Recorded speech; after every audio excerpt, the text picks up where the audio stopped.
Ikaw yung kausap ni Major kanina sa loob, ano? Ako nga. Meron ba kayong ganito sa probinsya? Wala. Maliit lang yung bayan namin. Siguro mga tinatarget nyo doon, latan at pas yung bote. Oo, yun nga. Bakit hindi mo subukin? Sa ibang araw na lang. Sige, sir. Subukin mo ng masalat mo. Sarge, nakikita mo yung korting tao na yun? Ang patatamaan mo, yung bilog sa dibdib, mapapasukin mo, ha?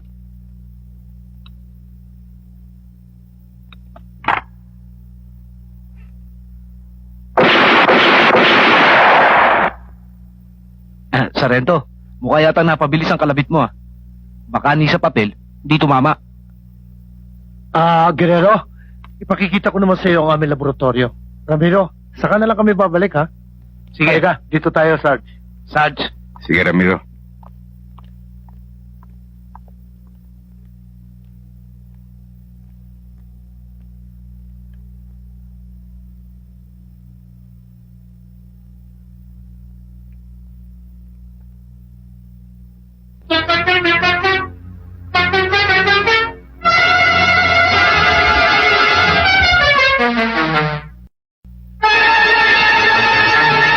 bakit Ramiro?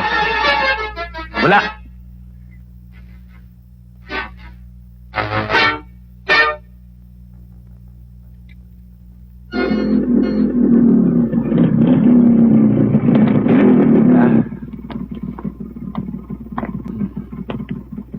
Huwag na ho, sir. Aba, sige, tanggapin mo. Ayos lang yun. Salamat, sir. Halika, Sarge.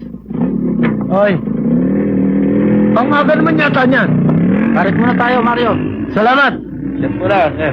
Hindi nga pwede. Duty pa ako eh. Oh, gaya ng dati. Ang alak sa tiyan. Hindi sa ulo para walang gulo. Okay? Halika na, Sarge. Undeng!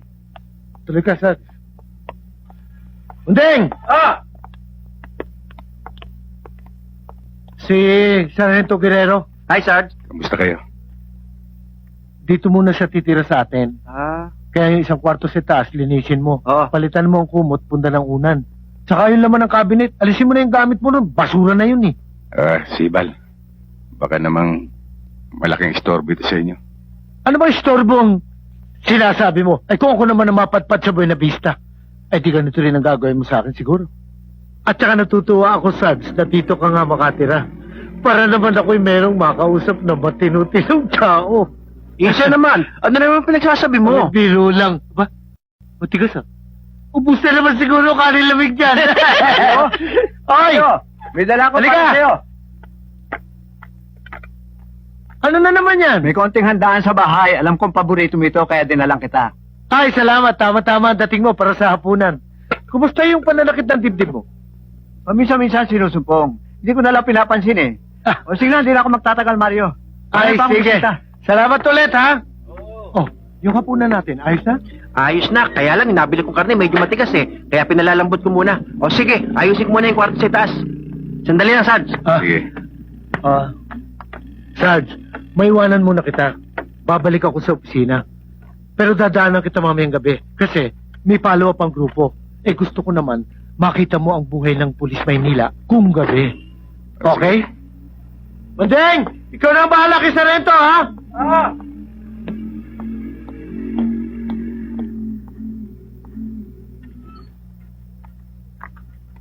Nainip ka na ba, Sarge? Hindi naman. Nako, yan si Mario. Sa dami ng kaibigan, laging nasasabit. Maaga pa naman. Matagal ka na bang hindi napupunta sa Maynila? Matagal-tagal na naman din. Siguro mga... mahigit ng 10 taon. 10 taon? Nako, bayaan mo. Pagdating ni Mario, ipakikita niya lahat sa iyo pagbabago. Asya! Bakit tulong yung inatake si Pae? Balik kayo!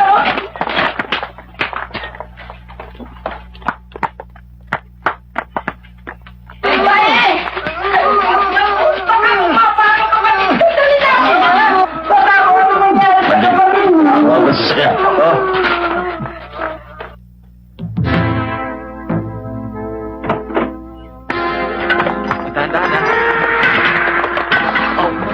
sa bakaw. Oh, para na ko. Tira na ko, oh.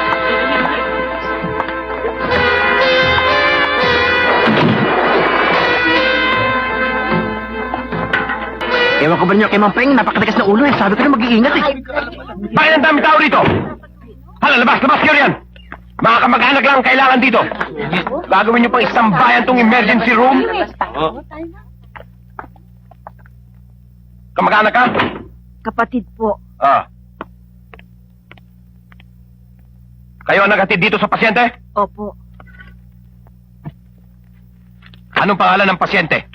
Paing po. Rafael Iliana. Iliana. Rafael. Ilang taon na siya? Siguro huy, mga 60 na. Siguro? Edad lang hindi niyo matiyak? Eh kasi huy, matanda nga ako sa kanya eh. Yun nga, nakatatanda kayo. Dapat alam nyo. Saan kayo nakatira? 1840 po. 1840. Chetwason, Sampaloc, Manila. Anong nararamdaman niya? Naninikip po ang dibdib. At namumutla. May alam ba kayo kung may history siya ng sakit sa puso? Hindi ko po alam. Pero, ang nalalaman ko po'y madalas siyang sumpungin. So hindi pa siya natitingnan ng ibang doktor? Hindi pa po. Dr. 190/110 home BP. Kailangan ma-confine natin siya para maobserbahan. Kailangan magdeposito kayo. Magkano pong deposito? 1,500. 1,500. Wala po akong dalang pera dahil biglaan. Ay nako, gawan nyo ng paraan dahil hindi kami pwedeng tumanggap ng pasyente at bigyan ng kwarto na walang deposito. Sandali lang po, tatanungin ko yung aking mga kasamahan. Mabuti pa. Sandali.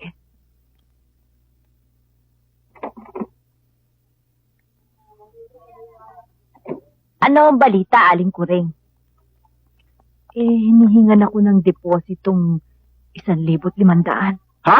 Ang laki naman! Ngayon hinihingi eh. Mare, may dala ka ba dyan? Wala ho eh. Ikaw, Mare. Wala din eh. Aling Kuring, meron ho ako dito, mga 4 na rano. Wag na ho, nakakaya na ho sa inyo. Teka, pinaho nyo, Aling Kuring, at ang masikaso kagad sa Mampeng.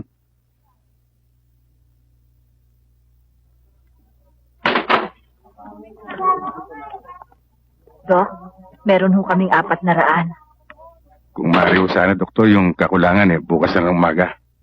Naku hindi po pwede. Hindi tayo pwede magtawaran dito. Ospital ito hindi palengke. Tanggapin na ho nyo to. Baka kung ano pang mangyari sa kapatid ko. Akong pakialam.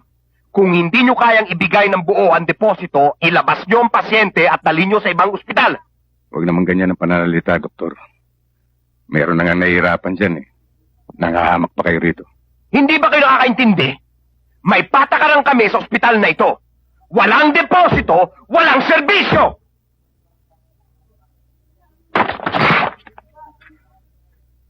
Ilang deposito ang gusto mo?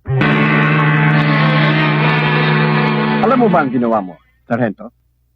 Bukod sa nilapastangan mo si Dr. Quirós, natakot ang mga tao, pati mga empleyado sa ospital nag-panic!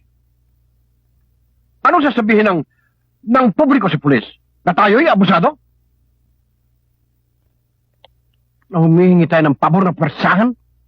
At binabaliwala natin ang alituntunin ng isang private institution? Sir, kaya... Please, Sergeant. Huwag ka na magpaliwanag. Hayaan natin yan.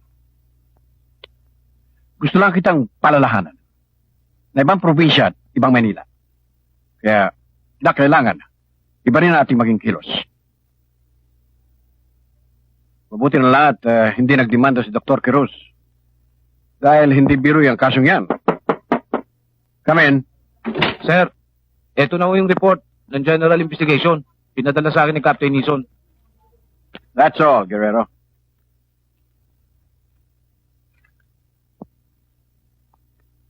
Sarge.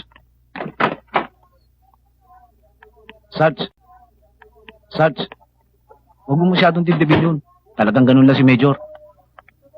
Siya nga pala, Sarge. Pwede ba sa susunod, turuan mo naman akong bumaril sa lata?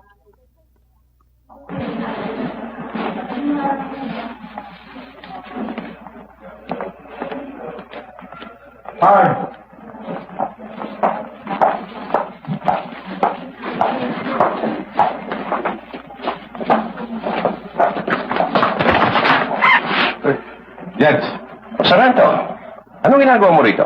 meron lang akong pinapalo. Isang nga tumutuloy. Isang Police Maynila.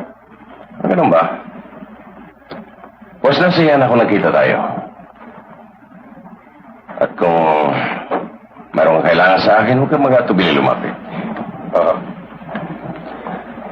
Siya pala sa kanya, isang araw magkita tayo at nang magkabalitaan naman tayo tungkol sa atin. Paano, Judge? Tutuloy na ako. Sige.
Kamusta kayo, Mampayeng? Eto. Pagaling na ho siya. Mild stroke lang ho ang tumama ka ng paeng. Butit na isugod niyo siya kaagad dito. Mga ilang araw na lang ho siya mamamahinga rito, pwede na ho siyang iuwi. Basta't iwasan niyo lang ho ang pagsisigarilyo at huwag niyong kakalimutan uminom ng gamot. Oo, narinig yun ang sinabi ng nurse. Sige ho, pahinga na ho kayo. Babalikan ko na lang ho kayo mamayang gabi. Miss? Ikaw na sanang bahala magpasensya dun sa inasal ko kagabi. Huwag isipin yun. Lahat naman ng tao nabibigla sa ganung pagkakataon. At alam ko naman hindi lang kayo nagkaintindihan ni Doktor kagabi. Ipagpalagay na lang natin na walang nangyari kagabi. Salamat. Hayaan mo, lagi kong sisilipin si Mang Paeng.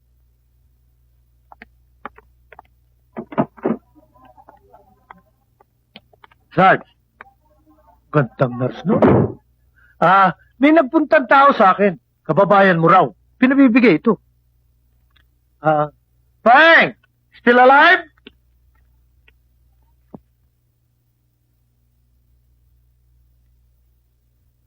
Gani, inaanyayahan kita sa isang salo-salo bukas ng gabi sa bahay. Sana'y makadalo ka. Marami tayong pag-usap. Judge Valderrama.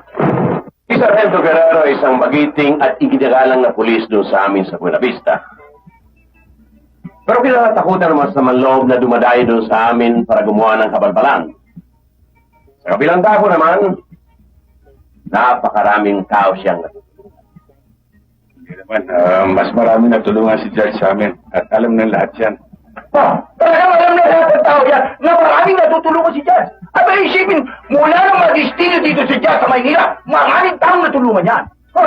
Judge, kamusta naman ang speech mo sa Rotary ng linggo? Abay, talagang napakagaling! Ha? Sana'y nandun ka! Naku, nakita mo yung speech ni Judge yung diniliver niya, yung mga Amerikano yung nag-standing ovation. Dahil sa magandang speech niya, yung mga Amerikano yung palakpakan. 10 minutong nagbumayo ng palakpakan. Akala ko na, sumabog yung burnong sa lakas. Judge, excuse me. Dumating na si Mr. Siqueira. Ako sa atin ba niyo? Oo. Sargento, sandali lang ha. O Danny, ikaw na bahala muna rin sa kaibigan mo. Ano ang bahala rito dyan? Ito. Pulis probinsya ka pala. Sa departamento niyo ba, meron ba kayong mga 5 pulis, no? Meron naman. Ano siguro? Kasama siguro pero.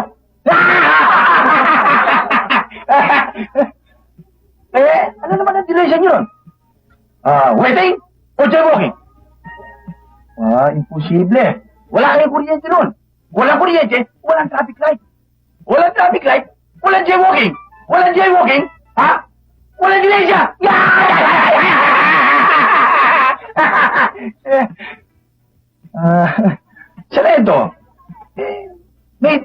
nga ako sa'yo. Ha?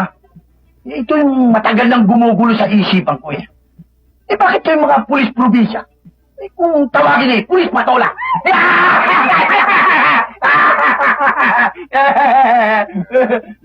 Hindi ko alam. Bakit hindi mo tanong kay Judge? Taga ron din siya sa amin. Oh.